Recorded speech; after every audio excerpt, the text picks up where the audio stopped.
भगवान शंकर श्री राम जी की हस्तरेखा देख रहे। गीतावली में वर्णन है, करतल निरख कहत गुण गण सब, बहुतन परिचन पायो। कभी गीतावली में गोस्वामी जी ने लिखा है, करतल निरख कहत गुण गण सब, बहुतन परिचन पायो। अवध आज आगामी एक आयो, अवध आज आगामी एक आयो, अवध आज आगामी एक आयो, अवध आज आगामी एक आयो।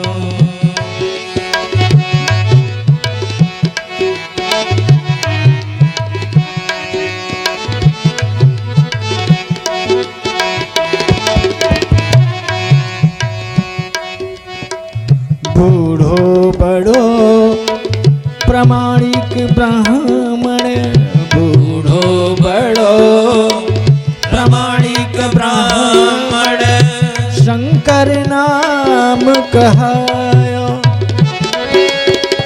शंकर नाम कहायो। अवध आज आगामी एक आयो, अवध आज आगामी एक आयो।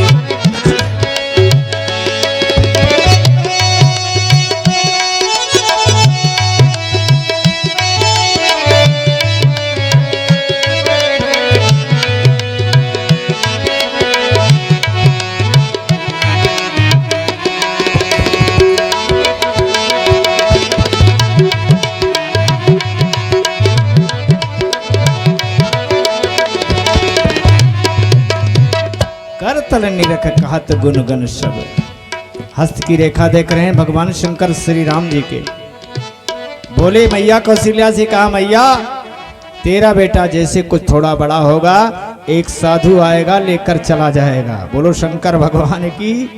बड़े बड़े राक्षसों का वध करेगा, जनकपुर में जाकर धनुष का खंडन करेगा, जनक पुत्री सीता से विवाह होगा।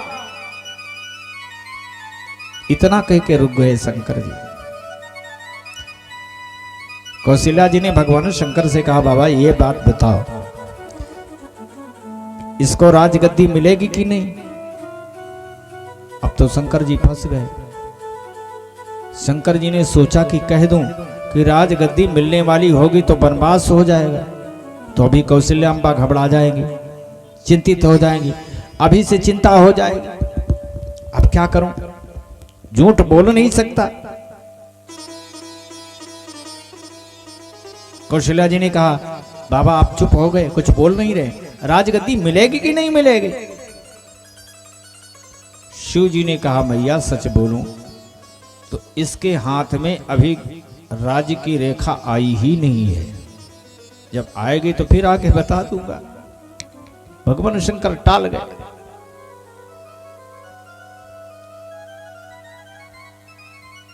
भगवान शंकर श्री राम जी का दर्शन किया है, परिक्रमा करी है, पूजा करी है,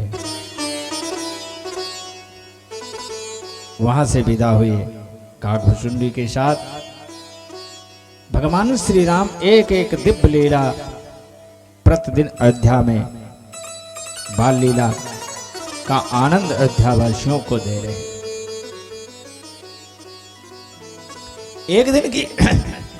एक दिन की बात है, कौशल्या अम्बा ने भगवान श्री राम को नहला धुला के, कपड़ा पहना के, झगुली पीली सी पहना दी, आंखों में काजल लगा दिया, घुंघराली अल के भगवान श्री राम की। तुलसीदास जी ने एक मंगल गीत में बड़ा सुंदर वर्णन किया है। गोस्वामी जी ने लिखा है,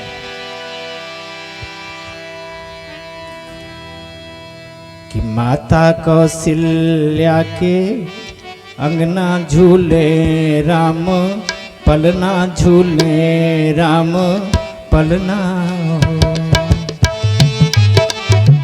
माता कौशल्या के अंगना झूले राम, पलना झूले राम, पलना हो राम। माता कौशल्या जी झूला में बहुत सुख पावे, बहुत सुख पावे हो। माता कौशल्या जी झूला में बहुत सुख पावे, बहुत सुख पावे हो। एक दिन सारे श्रृंगार करके भगवान श्री राम का कौशल्या अम्बा ने पलनी में लिटा दिया। कैसे श्रृंगार किया है श्री राम जी का, एक लाइन में सुन ले, ज्यादा नहीं गाऊंगा, एक लाइन सुनिए। काले काले बाल घुंघराले श्री राम जी के, कैसे हैं श्री राम जी? काले काले बाल घुंघराले नयन कजरारे, नयन कजरारे हो। आंखों में काजल लगा दिया श्री राम जी के, और क्या पहनाया? गोस्वामी जी ने कहा है काले काले बाल घुंघराले नयन कजरारे, नयन कजरारे हो। राम तन पे, राम तन पे है पीली झा गुलिया, गजब छवि लागे, गजब निक लागे हो। राम तन पे है पीली झा गुलिया, गजब छवि लागे, गजब निक लागे हो। अरे मीठी मीठी तालियां सब लोग मस्ती में बजाते रहिए, जय हो।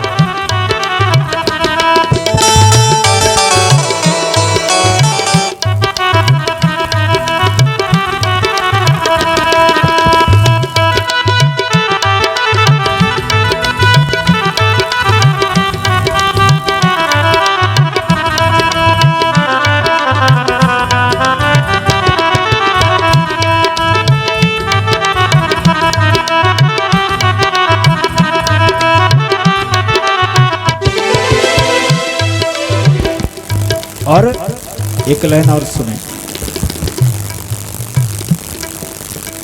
पाँव में सोहे पैजनिया,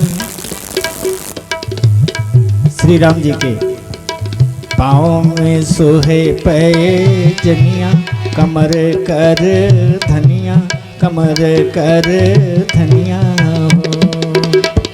पाँव में सोहे पैजनिया, कमर कर धनिया, कमर कर धनिया हो। राम अंगना, राम अंगना में चले ना बकनिया, गजब छवि लागे, गजब चिक लागई हो।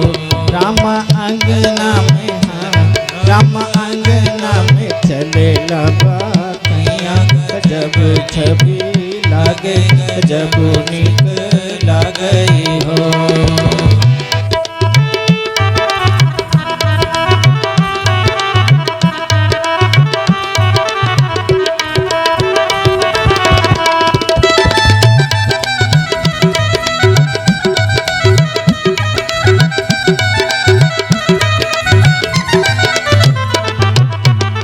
भगवान श्री राम का सुंदर श्रृंगार करके पलड़े में लिटाया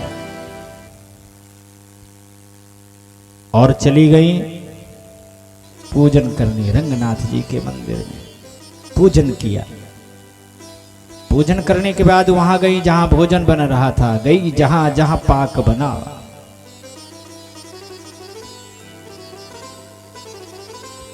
अब भगवान श्री राम भोजन गृह से, भंडार गृह से घूम के आए। श्री राम को जरा देख लो, अभी छोटे हैं। बालक जब छोटा है माताओं को बड़ा ध्यान रखना पड़ता है, कहीं रो तो नहीं रहा है, जग तो नहीं गया, भूखा तो नहीं है। दौड़ के कौशल्या अम्बा पलने के पास आई तो देखा भगवान श्री राम पलने में लेटे। अच्छा गई जहां जहाँ पाक बना हुआ वहां गई, देखी तो भगवान बैठे नैवेद्य दिखा रहे, जो प्रसाद चढ़ाया था श्री राम जी को ना पूजा करके, बैठे भगवान श्री राम खा रहे।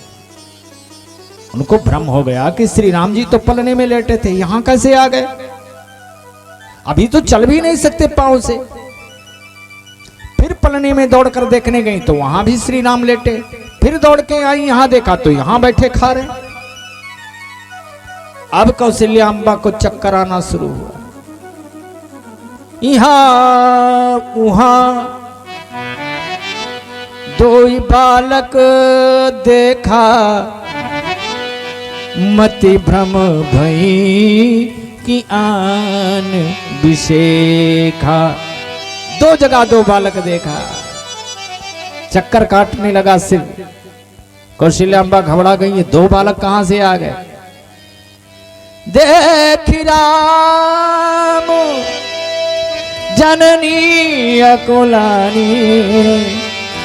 प्रभु हंस दीन मधुर मुस्कानी। देखा कि मैया व्याकुल हो गई तो भगवान श्री राम मुस्कुरा दिए और जैसे मुंह खोल के हंसना शुरू किया, सारे ग्रह नक्षत्र पूरा ब्रह्मांड भगवान श्री राम के मुख में दिखाई देने लगा। भगवान श्री राम का विराट स्वरूप कौशल्या अम्बा ने देखा। बोलिए राघवेंद्र सरकार की जय हो। अब तो और चक्कर काटे। थोड़ी देर बाद भगवान श्री राम ने अपनी माया दूर करी तो कौशल्या शांत हुई। एक एक दिव्य लीला भगवान श्री राम ने किया है। खेलना चारों भाई साथ में, एक एक दिव्य लीला श्री राम जी की रही। कुछ दिन व्यतीत हुआ। अब बच्चों के नामकरण संस्कार, देखो हमारे हिंदू धर्म में 16 संस्कार हैं। आज तो किसी से पूछ लो, हर व्यक्ति को तो शायद ये भी नहीं याद होगा कि 16 संस्कार कौन कौन से हैं। हम लोग अपने संस्कारों का पालन नहीं करते, ये बड़ी विडंबना है।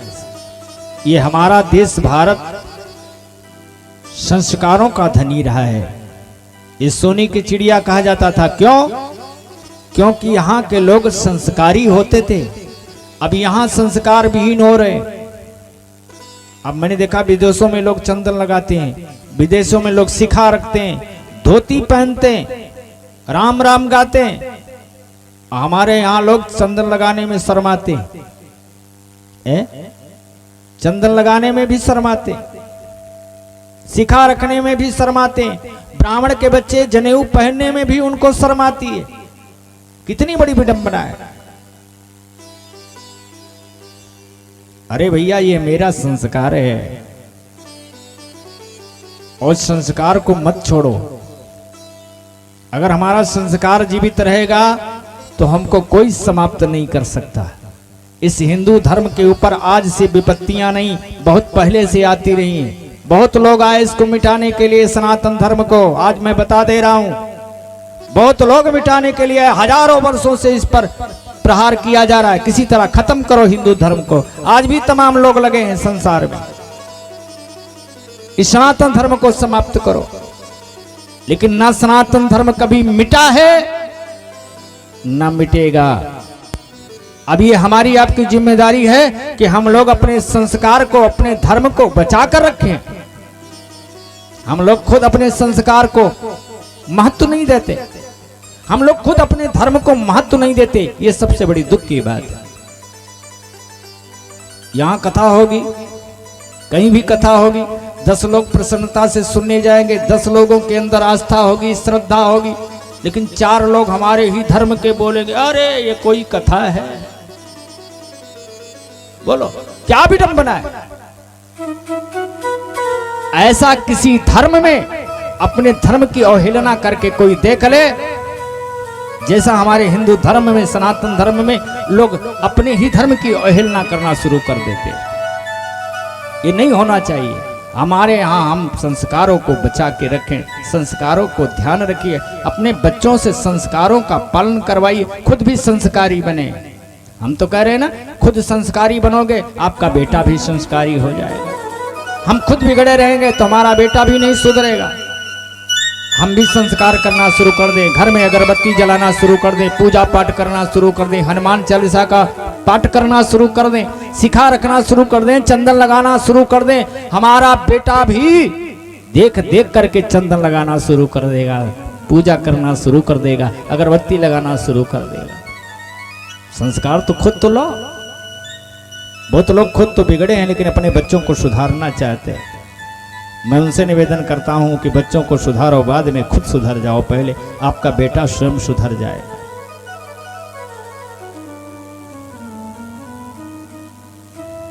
एक बच्चा एक अमरूद के बाग में पेड़ पर चढ़ा था, चोरी कर रहा था, तोड़ रहा था चुरा के अमरूद।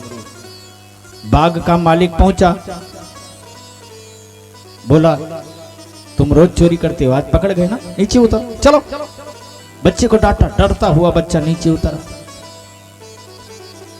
कान पकड़ लिया बाग के मालिक ने बच्चे का, कहा तुम्हारी पिटाई कराता हूं, तुम रोज चोरी करते हो।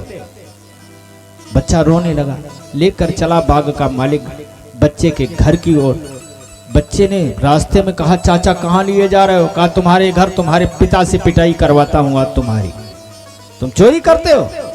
बच्चे ने कहा पिताजी घर पे नहीं है। बाग के मालिक ने पूछा कहां है? बच्चे ने कहा वो दूसरे वाले पेड़ पर चढ़े हैं। जो लोग खुद बिगड़े हैं वो अपने बच्चों को संस्कार कहां से देंगे? है? हमारे यहां 16 संस्कारों में एक संस्कार है नामकरण संस्कार।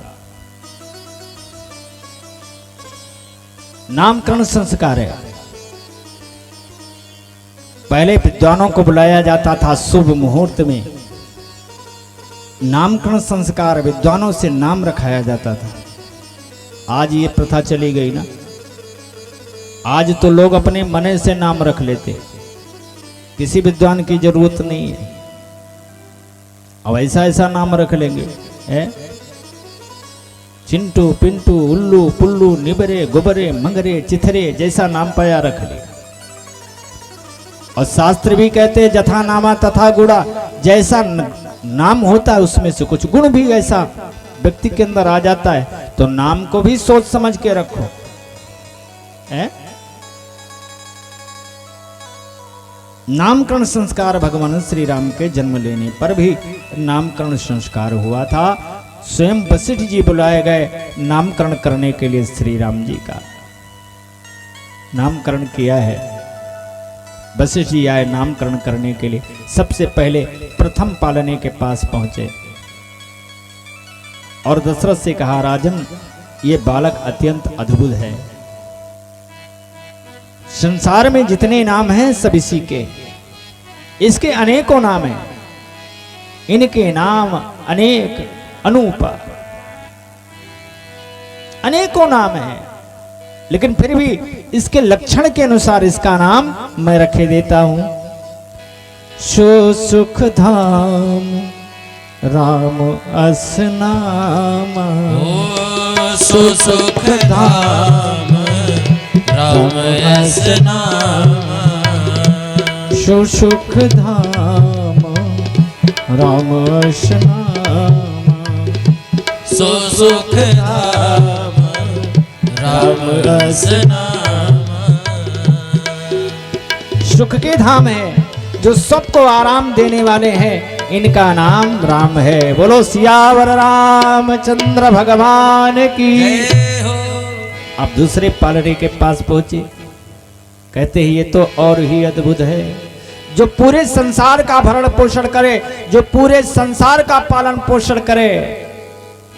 बेसो भरण पोषण कर जोई, बेसो भरण पोषण कर जोई, बेसो भरण पोषण कर जोई, विश्व भरण पोषण कर जोई, विश्व भरण पोषण कर जोई, विश्व भरण पोषण कर जोई। ताकर नाम भरत यस होई, ताकर नाम भरत यस होई, ताकर नाम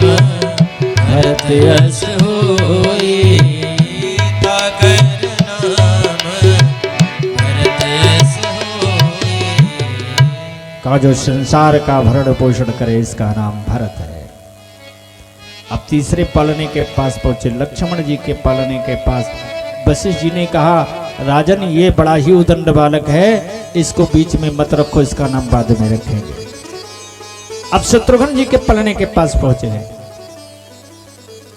क्या कहा शत्रुघ्न जी को, जाके सुमिरन तेरी पुनासा, जाके सुमिरन तेरी पुनासा, जाके सुमिरन तेरी पुनासा, जाके सुमिरन तेरी पुनासा, जाके सुमिरन तेरी पुनासा, जाके सुमिरन तेरी पुनासा, नाम शत्रुघ्न वेद प्रकाशा, नाम शत्रुघ्न वेद प्रकाशा, नाम शत्रुघ्न वेद प्रकाशा,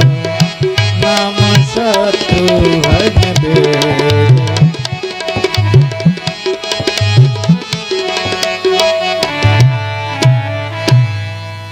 कितना बढ़िया नाम। अच्छा यहाँ 5 मिनट आपका समय इस चौपाई में लेना चाहूंगा। वैसे रामचरितमानस की एक एक चौपाई बड़ी विचित्र है, लेकिन यहां कुछ विलक्षण भाव है। शत्रुघ्न जी का नाम रखाते समय वशिष्ठ जी कह रहे हैं कि जिसके स्मरण मात्र से शत्रुओं का विनाश हो जाए उनका नाम शत्रुघ्न है। केवल इनका स्मरण कर लो, शत्रुओं का विनाश हो जाएगा। जाके सुमिरन ते रिपु नासा। कितना बढ़िया बात। अब एक बात मैं आपको बताऊं, शत्रुघ्न जी का चरित्र वैसे बड़े कोई विस्तार से रामचरितमानस में नहीं है ना। और वैसे पूरे रामचरितमानस में शत्रुघ्न जी कहीं बोले नहीं, कहीं नहीं बोले। एक मूक पात्र अगर रामचरितमानस का कोई है तो शत्रुघ्न जी है।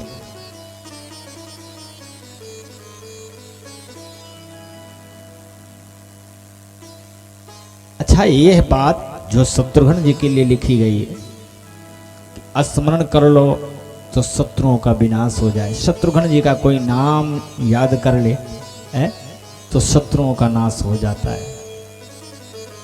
अगर ये राम जी के लिए लिखी गई होती तो बात बैठ जाती, क्योंकि राम जी ने तमाम शत्रुओं का विनाश किया है, तमाम राक्षस मारे। लक्ष्मण जी के लिए लिखा जाता तो भी चलने वाला था। लंका में तमाम राक्षसों का वध किया भगवान श्री शेषावतार लखनलाल जी ने। खूब धनुष बाण चलाए, मेघनाद का वध किया तो भी ठीक था। अच्छा यद्यप भरत जी ने धनुष बाण नहीं चलाया अपने जीवन में, लेकिन एक बार भरत जी ने भी बाण चलाया है। आप लोग रामचरितमानस पढ़ते होंगे, गौर किया होगा, जब हनुमान जी महाराज संजीवनी बूटी लेकर लौट रहे थे तो ब्रह्मवश, मैंने कई बार कथा सुनाई है आपको, ब्रह्मवश भरत जी ने श्री हनुमान जी को बाण मार दिया। भरत जी ने भी एक बार बाण चलाया। भरत जी के लिए अगर लिख दिया होता कि भरत जी का कोई स्मरण करे तो शत्रुओं का नाश हो जाता है, तब भी संतोष कर लिया जाता। चलो एक बार ही सही बाण तो चलाया। लेकिन शत्रुघ्न जी को आप देखेंगे कि धनुष बाण चलाया ही नहीं पूरे रामचरितमानस में। बोलो शंकर भगवान की, कभी नहीं चलाया। और फिर भी भरत जी के, शत्रुघ्न जी के लिए लिख दिया जाता है कि जाके सुमिरन ते रिपुनासा, नाम शत्रुघ्न वेद प्रकाशा। जिसने कभी धनुष बाण नहीं चलाया, जिसने कभी किसी को मारा नहीं, एक भी शत्रु का वध नहीं किया, ऐसे शत्रुघ्न जी के नाम में गोस्वामी जी महाराज कहते हैं अगर शत्रुघ्न जी का कोई नाम भी ले ले तो शत्रुओं का विनाश हो जाए। कितना बढ़िया बात है। बोलिए शंकर भगवान की। कितना बढ़िया बात है। लेकिन अब इसको समझने के लिए थोड़ा गौर करना पड़ेगा। हमारे पास 10-15 मिनट का समय है, तो 10-15 मिनट में हम लोग थोड़ा समझ लें।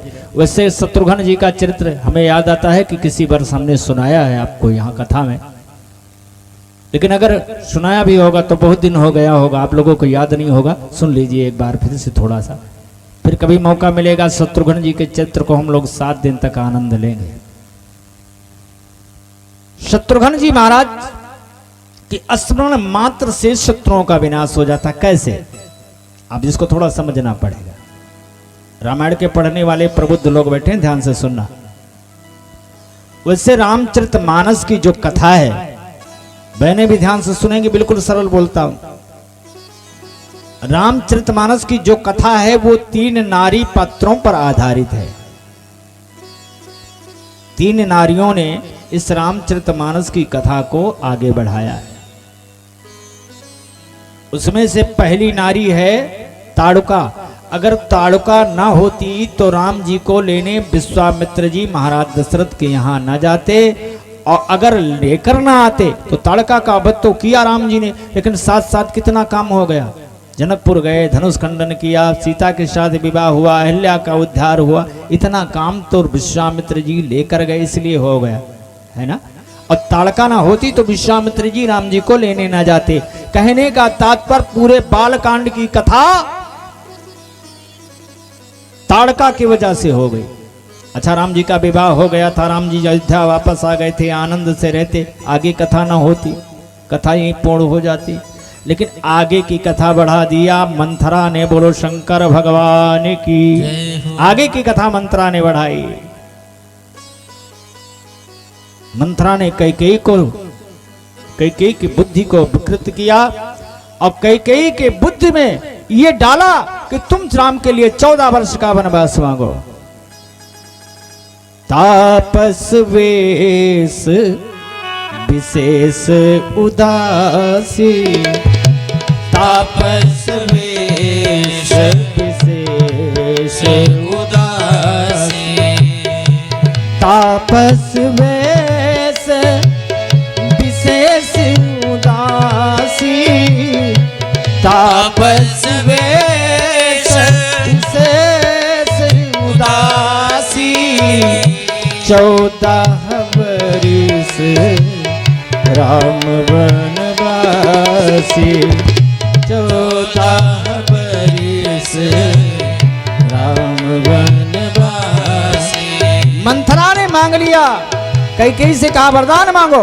कैकेयी ने वरदान मांग लिया, श्री राम जी जंगल चले गए। अब इसके आगे की कथा तो मंथरा की वजह से हो गई। ध्यान देना, बड़ी मूल बात है। अच्छा, राम जी का 14 वर्ष पूरा होने वाला था। 12 वर्ष चित्रकूट में रहे, 2 वर्ष के लिए पंचवटी चले गए, वहां भी 1 वर्ष व्यतीत हो चुका था। पंचवटी में 1 वर्ष वो भी पूरा हो जाता, राम जी साकुशल अयोध्या आ जाते, राजगद्दी पर बैठ जाते, कथा समाप्त हो जाती। लेकिन इसके आगे की कथा बढ़ा दिया शूर्पणखा ने।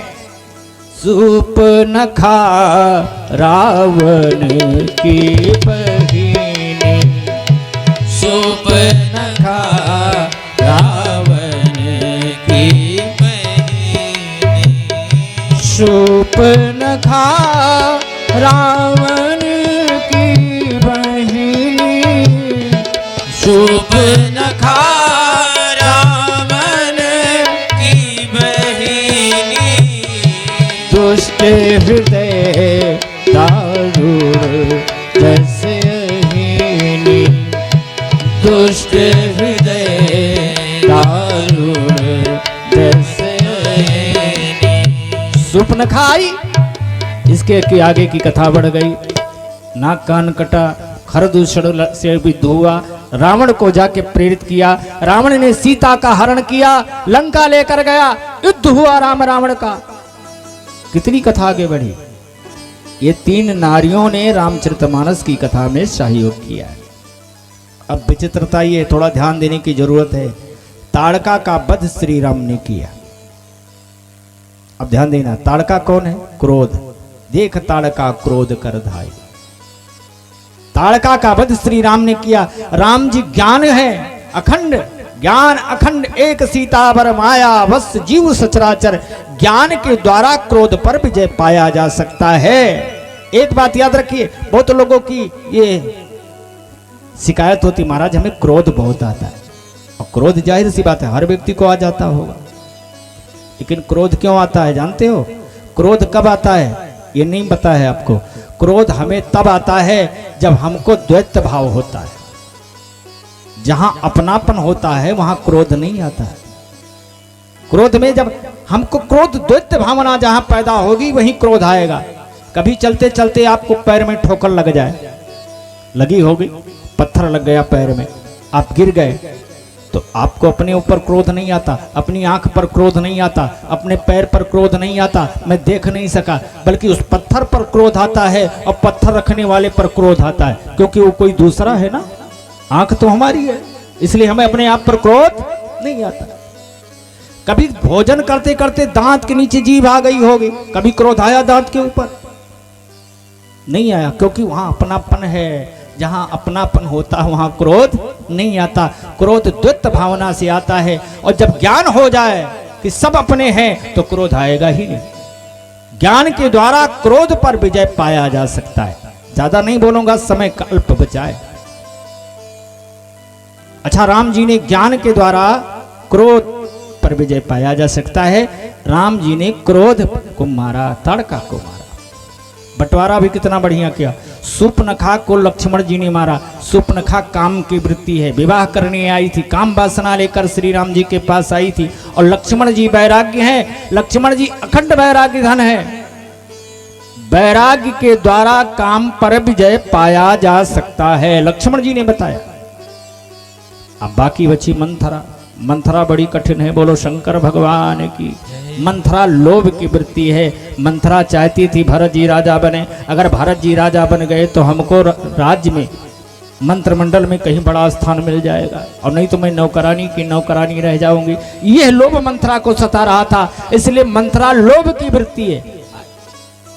लोभ को न लक्ष्मण मार सके, न श्री राम जी मार सके। अब देखो, लक्ष्मण भी नहीं मार सके, श्री राम भी नहीं मार सकते लोभ को। कोई प्रहार, बल्कि लक्ष्मण जी अयोध्या में थे, श्री राम जी अयोध्या में थे, तभी मंथरा बिगड़ गई। न राम का प्रभाव क्रोध के काम के ऊपर चला, न ज्ञान का प्रभाव काम लोभ के ऊपर चला, और न वैराग्य का प्रभाव लोभ के ऊपर चला। अगर प्रभाव चलता तो मंथरा बिगड़ती नहीं। राम के रहते हुए मंथरा बिगड़ गई। हुआ कि नहीं हुआ?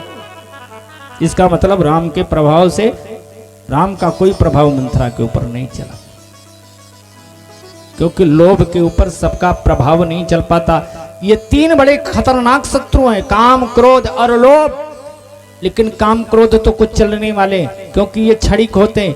क्रोध आता है, 1 दिन 2 दिन 10 दिन रहता है, 2 महीने 4 महीने रहता है, 2-4 साल रहता है, लेकिन कभी न कभी क्रोध जाता है। बोलो शंकर भगवान की। कभी न कभी तो समाप्त होता है ना। और काम भी यही है, काम का प्रभाव यही है। काम जीवन में आता है तो फिर जाता भी है। 1 घंटे 2 घंटे, 2 रोज 4 रोज 10 रोज, लेकिन कभी न कभी काम समाप्त होता है, कभी न कभी काम से छुटकारा मिलता है। लेकिन लोभ एक ऐसी वृत्ति है कि लोभ एक बार जीवन में आ गई तो जाता नहीं। बोलो शंकर भगवान की। जिम प्रति लाभ लोभ अधिकाई, बढ़की प्रतिदिन बढ़ता रहता है। कोई 1 रुपए आपको दे दे तो उसी दिन से ये नहीं होगा कि मेरा सब पूरा हो गया, अब हमने चाहिए। हाँ, लोभ ऐसी वृत्ति है कि 10 की इच्छा बन जाएगी। दिन प्रतिदिन बढ़ने लगता है लोभ। तो सबसे खतरनाक तो लोभ है, सबसे खतरनाक शत्रु लोभ है। तो लोभ के ऊपर ना राम जी ने प्रहार किया, ना लक्ष्मण जी ने प्रहार किया। अगर लोभ पर जो सबसे खतरनाक शत्रु है उस पर प्रहार करने वाला अगर कोई है तो शत्रुघ्न जी है। जब ननिहाल से लौट के आए, कैकेयी के महल में भरत शत्रुघ्न दोनों भैया पहुंचे। कैकेयी के द्वारा समाचार मिला कि राम जंगल जा चुके हैं। मंथरा ने सारी युक्ति बताई है, कैकेयी ने सारी बात भरत जी को बताई। उसी समय मंथरा वहां पहुंच गई, और जैसे मंथरा पहुंची तैसे शत्रुघ्न जी से रहा नहीं गया। शत्रुघ्न जी ने मंथरा का बाल पकड़ लिया और लगे घसीटन धर धर छोटी, मारना शुरू कर दिया। और ऐसे मारा, कुबर टूटो फूट कपारू, उसका कुबर टूट गया, सिर फट गया, खून बहने लगा। मंथरा को पकड़कर शत्रुघ्न जी बोले, आज इसे नहीं छोड़ूंगा, हमेशा हमेशा के लिए मंथरा को समाप्त कर दूंगा। लेकिन धन्य है भरत जी महाराज, भरत दयानिध मन में सोच रहे हैं आज शत्रुघ्न जी की इसे दुष्ट को नहीं छोड़ूंगा, ये सबसे खतरनाक लोभ है। भरत जी जान गए मत कि शत्रुघ्न जी छोड़ने वाले नहीं है। बस तुरंत भरत जी पहुंचे शत्रुघ्न के पास। भरत दयानिध दीन छोड़ाई, भरत दयानिधि दीन छुड़ाई, भरत दयानिध दीन छोड़ाई, भरत दयानिधि दीन छुड़ाई, कौशल्या पही के दो भाई, कौशल्या पही के दो भाई। भरत जी ने छोड़वा दिया। अच्छा चाहते तो पूरी तरह मर जाने देते, झंझट खत्म हो जाता। आज लोभ समाप्त रहता, संसार से लोभ ही नहीं रह जाता। लेकिन भरत जी ने क्यों छोड़वा दिया? किसी ने गोस्वामी जी से कहा, महाराज लोभ समाप्त हो जाता, आज झंझटे खत्म रहता लोभ का। भरत जी ने छोड़वा क्या दिया? गोस्वामी जी ने कहा, भैया लोभ की जीवन में जरूरत है। अगर जीवन में लोभ नहीं रहेगा, जिस दिन लोभ समाप्त हो जाएगा, हर व्यक्ति निष्क्रिय हो जाएगा, कोई कर्म ही नहीं करेगा, सब कर्म विहीन हो जाएंगे, कोई काम नहीं करेगा। कौन करेगा जब लोभ ही नहीं रहेगा? इसलिए लोभ का जीवन में होना जरूरी है। व्यक्ति कर्म तो करते रहेंगे, कार्य तो करते रहेंगे, लेकिन जब लोभ सीमा से आगे बढ़ जाए तो उसको दंडित करना भी जरूरी है। बोलो शंकर भगवान की। लोभ इतना ना बढ़ जाए कि आपको परेशान होना पड़ जाए, बस लोभ अपनी सीमा में रहे। क्रोध की भी आवश्यकता है। अगर पूरी तरह संसार से क्रोध समाप्त कर दिया जाए तो अन्याय के खिलाफ कौन लड़ेगा? लोग ऐसे अन्याय सहते रह जाएंगे, कोई बोलने वाला नहीं रहेगा, क्रोध आएगा ही नहीं। और यही तो हमारे समाज में समस्या है। सबसे बड़ी समस्या समाज में हमारे यही है, हर व्यक्ति जानता है कि ये गलत है, लेकिन लोग सह रहे हैं, कोई बोलो नहीं रहा।